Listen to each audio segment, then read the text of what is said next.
Welcome to today's episode of Technology Essentials in Education. I'm very excited to chat with Nneka McGee today about a topic that I get asked about more and more, which is what does AI really look like for our youngest learners? Now, I first connected with Nneka last year. She has a quick reference guide from ASCD and ISTE all about this topic.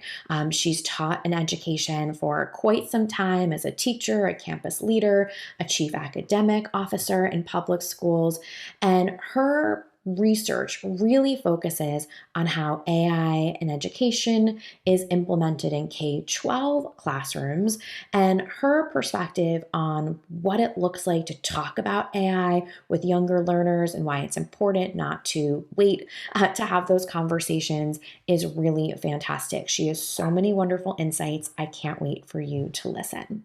This episode is brought to you by Jotform. Jotform provides an all-in-one solution to streamline administrative tasks, enhance community engagement, and foster innovation. Using their no-code drag-and-drop forms and workflows, your teams can securely collect and store data, automate tasks, and collaborate on team resources.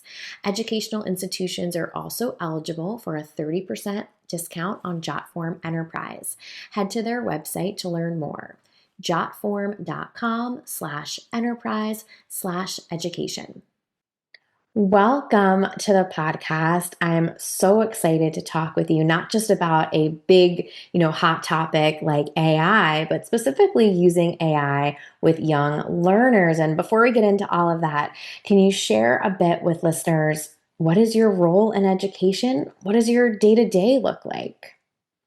Well, first of all, thank you, Monica. This is amazing. I love the fact that I have the opportunity to converse with you today about a topic that I am passionate about, and that is AI for our littlest learners. In Mhm. terms of my day to day, I'm always a teacher. So I still Mhm. consider myself to be a teacher. However, and a former chief academic officer for in serving in public schools. And so this is Mhm. my 19th year in education.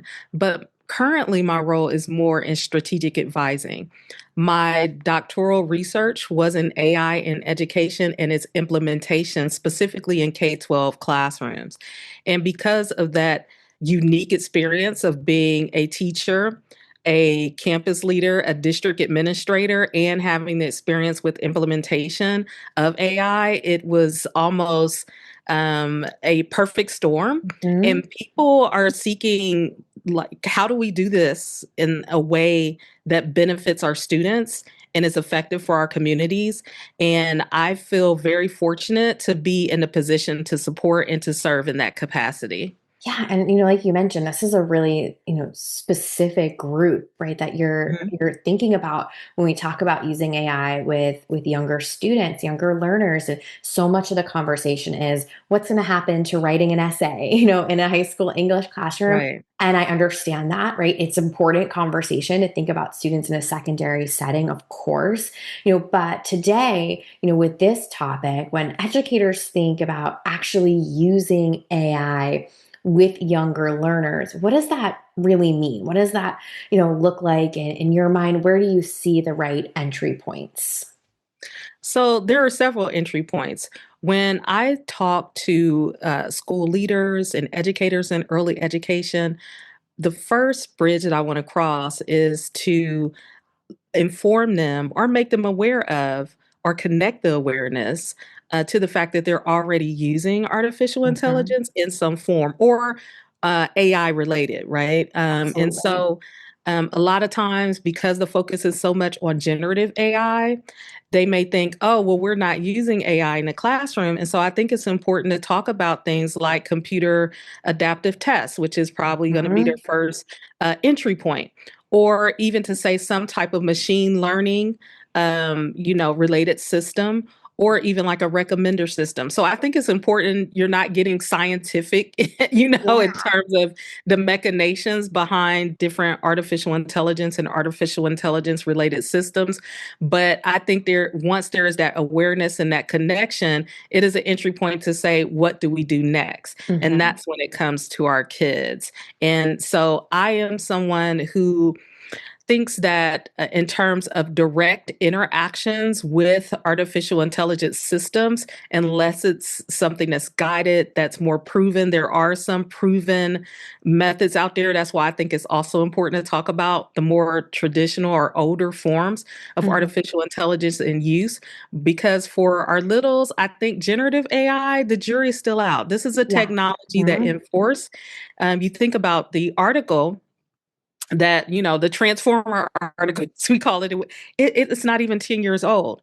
And so when we think about artificial intelligence as a whole being around for decades, artificial intelligence and education, the society has been around for almost 40 years. We're just on the cusp of what to do. So I don't Hmm. think that we are in a position right now to have our kids fully, particularly at the youngest ages, to be fully and directly interacting with that type of system.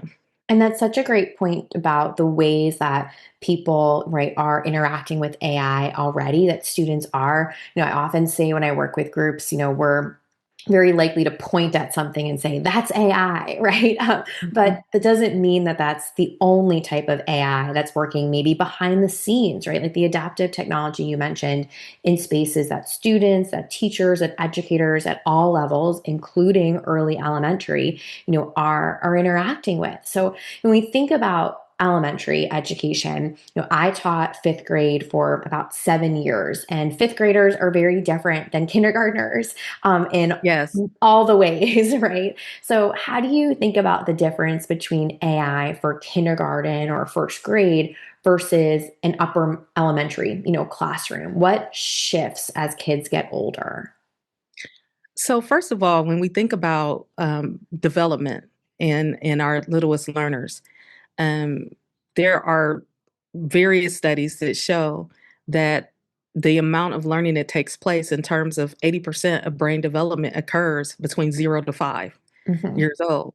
And with that, how do we, encourage that? How do we support that? And one of the ways is through communication and through hands-on activities. And so you have to think about certain things that occur in terms of its development, not in terms of their language, Yeah. in terms of phonemics. It's important to have conversations and to communicate, because a lot of times when we think communication, there are young people where, you know, actual talking is not the way that they Yeah. communicate. And so I like to focus on that communication. And there's actual research from Hattie that shows that discussion and effective questioning works. And so I think why we are in that for our littlest learners, where we're right in that field of where 80% of their brain development is occurring and their language skills, all of that there, this is the time to have those conversations. And then because they'll even show like their fingers, you're not necessarily having them hold pencils and write, Hmm. not all the time, but the studies show they're, all of the bones in their fingers haven't even developed. So for that age, if anybody works with young kids, they know they love to communicate Hmm. and they love to ask questions. And so that is the one of the ways to have entry points.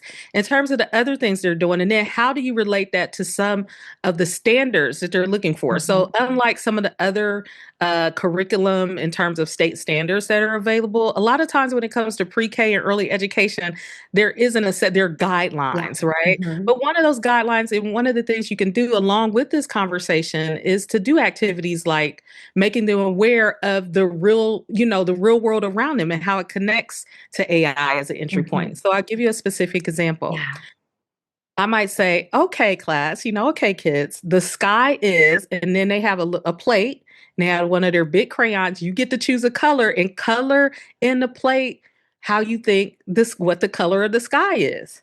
And so many of the times you'll say, hold up your plate, and they'll hold it up. And it's like, what color do most of y'all see? Look around. And what do you think the color is that you would see most?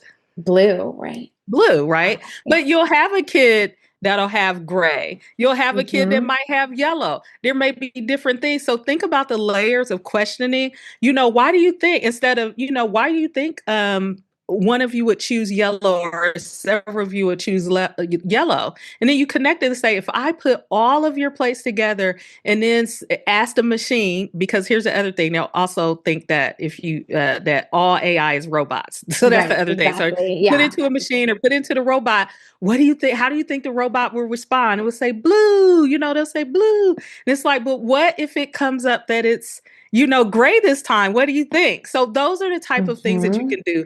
You're not using technology, but you're building an awareness through research-backed, effective, instructional strategies that are connected to the guidelines for that age group, and then also helping with the appropriate development that research shows is effective for their age group.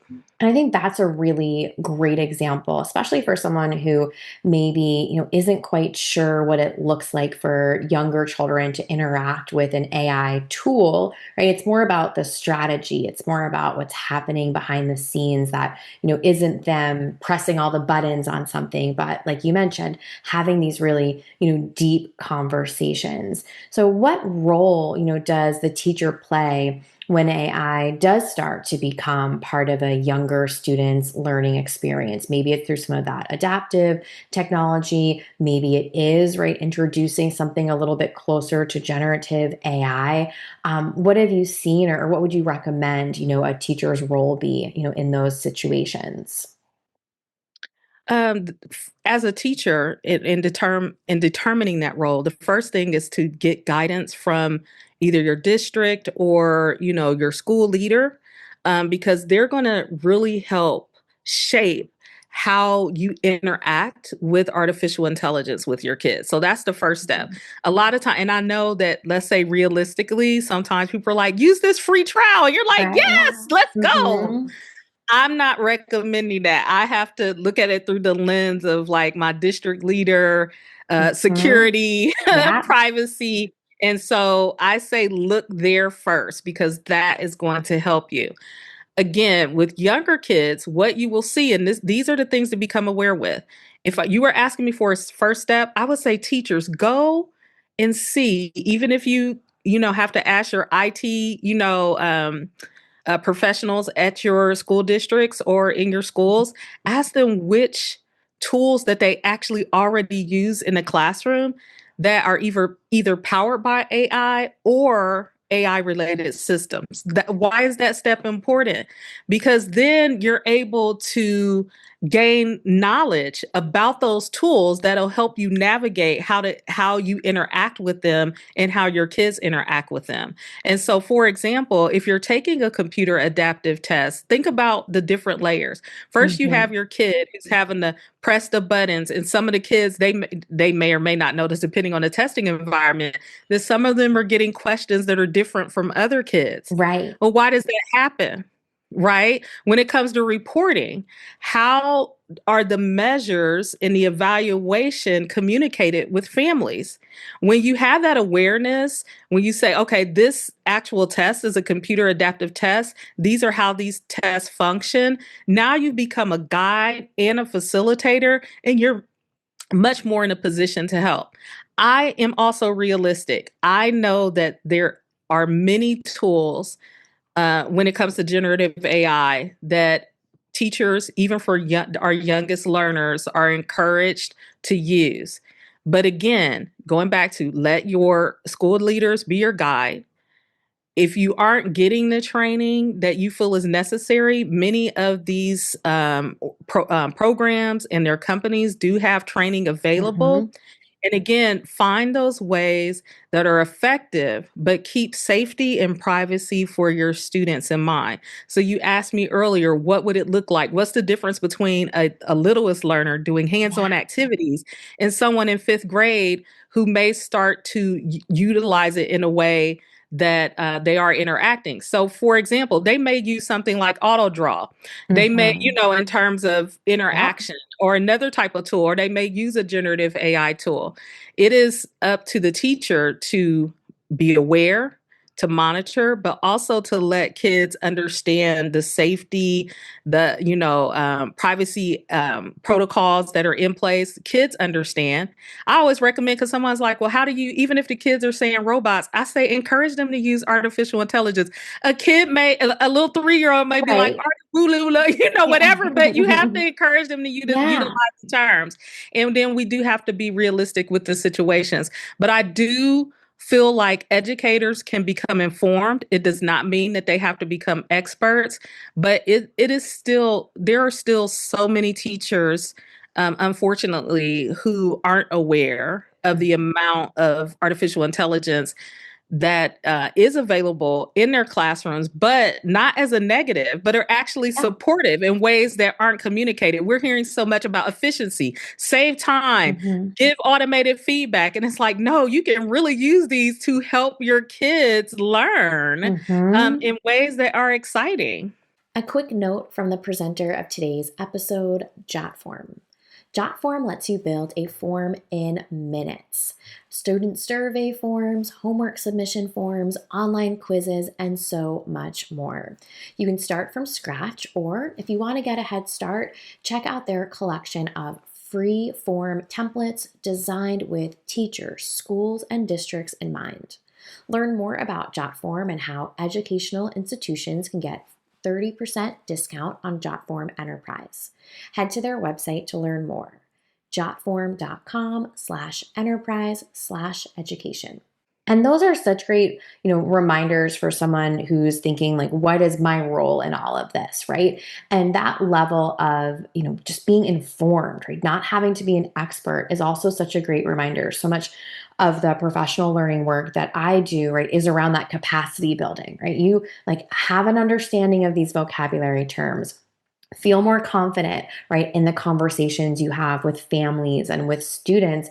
And so Mhm. that piece, right, and the examples that you gave of, right, reaching out to your IT department, asking for some more information, getting a sense of what's powering these experiences you're deciding or you're being asked, maybe at the district level, right, to share with students, right, is huge. And so, there's plenty that may happen in terms of student facing experiences, but how can teachers, and you alluded to this a bit just in terms of developing, right, resources more than just the efficiency, so how can teachers of younger students use AI on the back end, behind the scenes, in their own planning or prep work to better support their students? So I will say the primary way that I've seen it, particularly for our littlest learners, is for communication. Hmm. In particular, you may have families where the teacher speaks a different language. It's Hmm. not bilingual, or it does, even if they are bilingual, there are certain situations. And I have seen where the teachers are excited, leaders are excited to find ways that they are able to communicate. Again, as we started this conversation, communication is so important. We do see teachers generating um, you know, like worksheets, like Hmm. activities, things of that nature. Again, I don't have a specific issue with that. I just feel like, are you working, depending on the situation, are you working with others? Are you, working with your colleagues Yeah. to see if these are pedagogically sound in terms of those worksheets? And then again, think about the dichotomy, because even at our young kids, if we're saying you can't use AI, it is not surprising to me that kids are like, this worksheet is an AI worksheet, but we can't Right. use AI. Hmm. Yeah, your kindergartner will say that. You'll be like, Hmm. what? So again, and that shouldn't be a stopping point.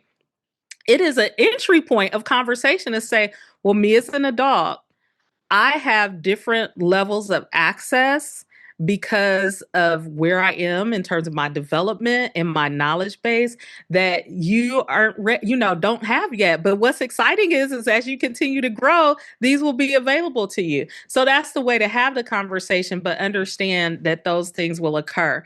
Again, the time at saving aspects of it, we can't deny. Right. Some people do use it for grading. Some people do use it for ideation, which is great, right? Let me come up with Mm-hmm. some great ideas.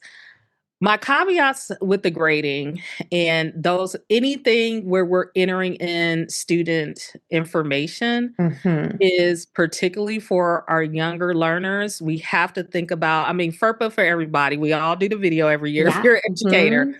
But COPPA, when it comes to kiddos that are 13 Yeah. years of age or younger, and now specifically, the new regulations, like there, you can't have blanket statements. Mm-hmm. Now, the specific tool, you have to get that permission from that parent, and it has to be specific. And so, understanding that those things are in place. SEPA, which is another one that is, not talked about as much because it, focuses with E-rate and things of that nature. But, you know, being aware that there are kind of regulations in place, and this doesn't Mm-hmm. even begin to touch upon, state privacy laws or even Exactly. what the district is beginning to say.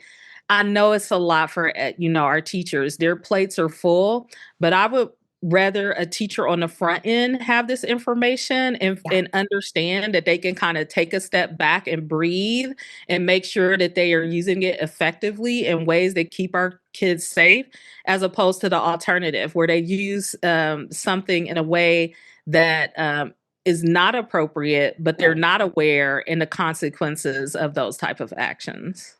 Absolutely. And I think those are all things that even if you're not, say, the person making a decision about a certain tool or resource, just to have the capacity, right? We all don't know what we don't know. So it's important to know, right, some of these things, right? Particularly as you're using a tool, making a decision, if you're going to bring something into your environment.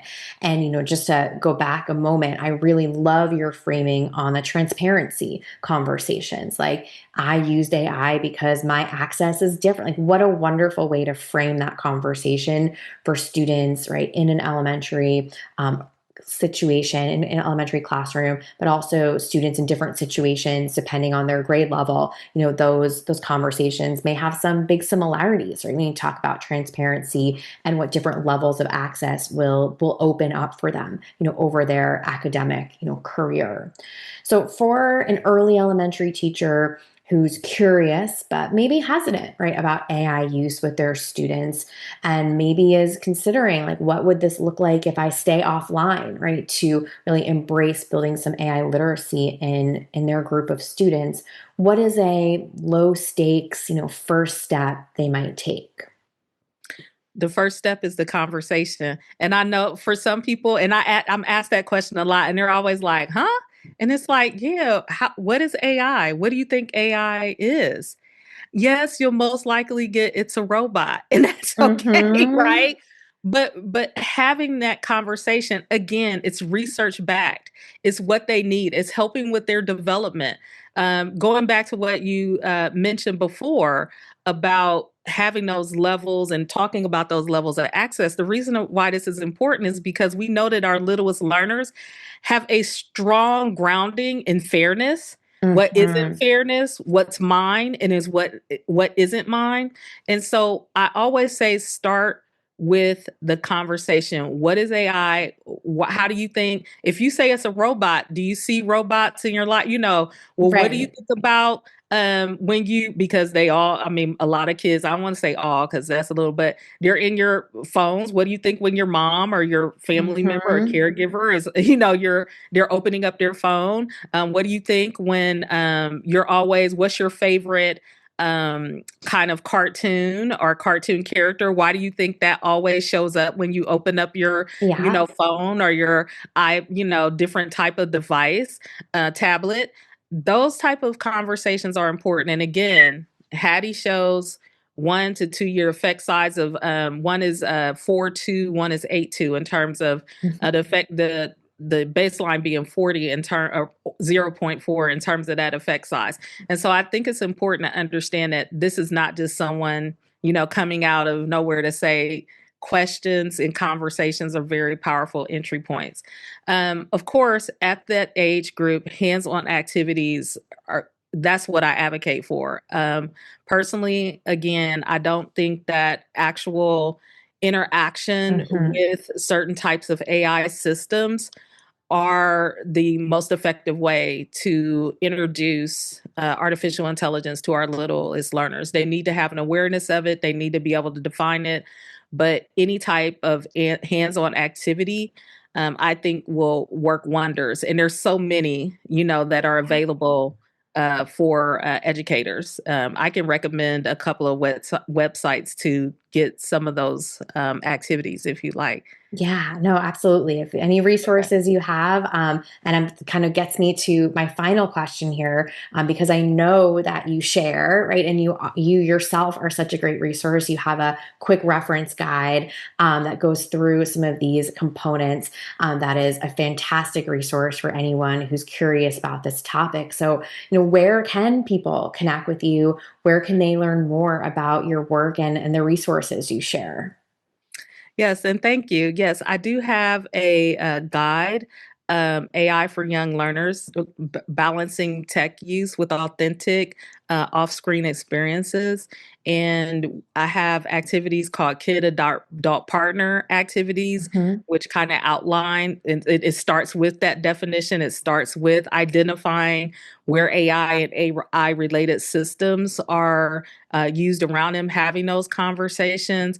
It also has activities that go through the types of thinking and action that's involved, going from patterns and classification to labeling. Mhm. So I think that those type of activities are important as well. There are nonprofit organizations that also have very powerful resources. Code.org is one organization. MIT Raise, who they Mhm. sponsor the Day of AI, they have some very powerful resources as well. And so those are some good starting points. And then one of the ISTE that also has some great activities in terms of one of them is a STEM book. It's not a book, but it's available online. But it has like so many activities. It's so comprehensive as well. And then they also have hands-on guides. So those are very powerful resources. I don't feel like a teacher has to spend money in order to Mhm. become aware or gain access to materials that will help them introduce artificial intelligence to their kids. And then finally, I do want to mention, and she's in the guide, but Visions by Vicky. Vicky Sedgwick is a veteran computer science teacher based in California. And she has a wealth of information specifically for K, too, but some of them are applicable for our pre-K, our 3 and 4 year olds, particularly because she includes a lot of books that are relevant to those age groups and how you can integrate those books into lessons. And so that brings in our other powerful piece that's so important at that age, which is literacy. Mhm. Those are some of the resources that I recommend for starting points for teachers. Perfect. And such a great, right, starting point for anyone who's listening today, wants to go a little bit further, wants to go a little bit deeper. This has been such an informative, powerful conversation for anyone working with or just curious about what it looks like to bring, AI literacy to our youngest learners. So thank you so much for your time, your strategies, and your great insight today. Thank you as well, Monica. This has been great. It was wonderful chatting with Dr. Nneka McGee today. I'm sure you have some ideas that you can bring back into your learning environment or share with another educator in your community. Let's finish up with a few takeaways from the conversation. First, start AI literacy with young learners through conversations and hands on activities, not screens. Help educators recognize that AI is already present in tools like computer adaptive tests and recommender systems. Use research backed strategies like effective questioning and discussion as entry points for AI awareness. Frame AI transparency with young learners by explaining that adults have different levels of access because of their development. Make sure to stay connected with Dr. Nneka McGee. She is a wonderful resource if you're curious about this topic. A big thank you to Jotform, the presenter of today's episode. To learn more about Jotform and how educational institutions can get a 30% discount on Jotform Enterprise, head to jotform.com/enterprise/education.